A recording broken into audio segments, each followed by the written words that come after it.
Hello, my name is John, and today we'll be reading The Silenced Majority by Derek Hunter on Townhall, posted May 25th, 2017. Derek Hunter is a Washington, D.C. based writer, radio host, and political strategist. He has previously worked for several prominent conservative nonprofits as an analyst in health, education, technology, and judicial policies, as well as a press secretary in the U.S. Senate. Additionally, Derek helped found the Daily Caller, where he is a contributor. You can also stalk his thoughts, 140 characters at a time, on Twitter. Democrats told us climate change would mean the end of snow.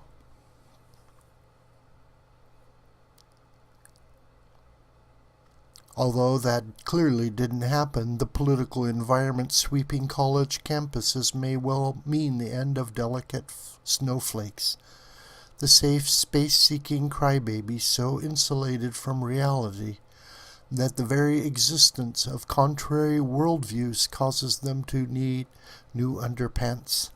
Their future should and probably will mean a lot of time in their parents' basement.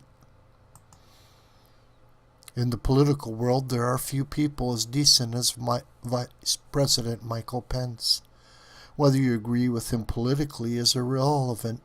He has a reputation for treating staff, fellow members, and all around him with respect. In a season of protests, turnbacks, and riots over speeches, that's what made the walkout protest against the Vice President's commencement address at Notre Dame so pathetic. This tiny minority of entitled babies, 74 out of hundreds, could not fathom the concept of being respectful to someone who exists with opposing opinions speaking on topics unrelated to politics. That these snowflakes showed such disrespect to anyone is not that surprising. Across the country, there are hundreds of thousands of these fragile, delicate followers incurring insurmountable debt to learn the crippling skill of not being able to cope with adulthood.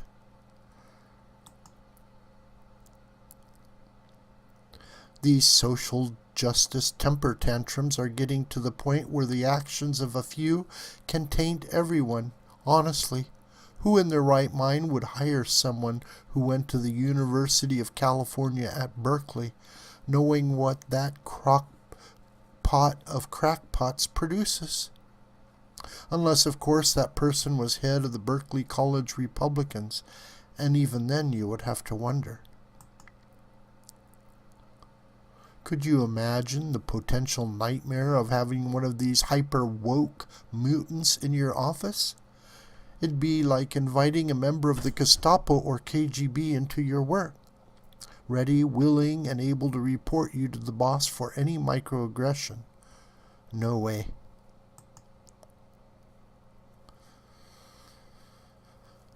The problem for the normal people graduating from these progressive petri dishes of outrage is that they're being splattered with the skunk stink of guilt by association. I wouldn't hire any recent graduate from Berkeley, Notre Dame, Mitsu, Bethune-Cookman, and countless others because I wouldn't want to risk pulling a rotten egg from the carton.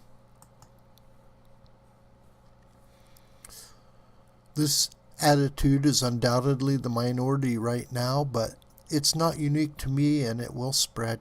As it does, and hopefully before it does, there will be growing pressure on the normal students who are there just to get an education. The silenced majority, if you will, frightened into quiet, to speak out to protect their own futures. I have no incentive to help them, and neither do you, unless one of them is your kid. They have to help themselves. That could be the greatest lesson they learn in college. To stand up to an unruly mob of brats, disrupting the calm for the sake of their own egos. Until then, they will be collateral damage. They will have jobs not offered to them because people simply don't want the potential headache. If a short, inspirational speech from the Vice President of the United States is something you can't handle, you probably aren't ready for a job. Deadlines will send these snowflakes under their desks, and companies don't have designated huggers for when the boss isn't happy. At least not yet, and God help us if they ever do. Who wants to be around them as adults when they finally emerge from their cocoon and realize years after most do that they aren't special? No, they aren't. Not only aren't they special, but until they actually do something, if they ever do, they're very, very ordinary. I pity them in one respect. Many took out huge loans, so paying for the rest of their lives for the privilege of being lied to. I would have lied to them for half the price, and I would have smacked them across the face with a dead fish upon graduation, and told them most of what they learned was a waste, and overpaying for a bachelor's degree was just the first in a long series of mistakes they're going to make in life. That is not what they've done to this point that will define who they are and what they are going to do going forward, and to get the hell over themselves so they can get out of their own way, because that is their only hope for success.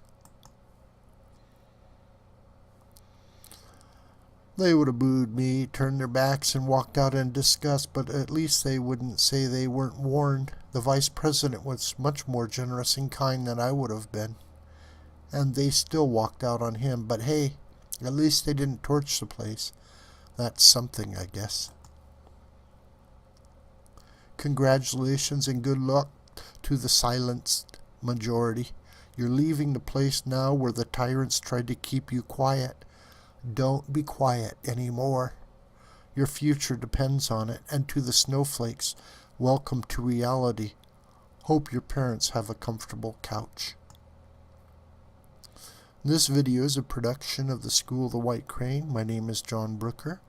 You can reach me through commentary on this video, and also through my Gmail listed here. Please share this video with friends and family and on social media. May God richly bless you.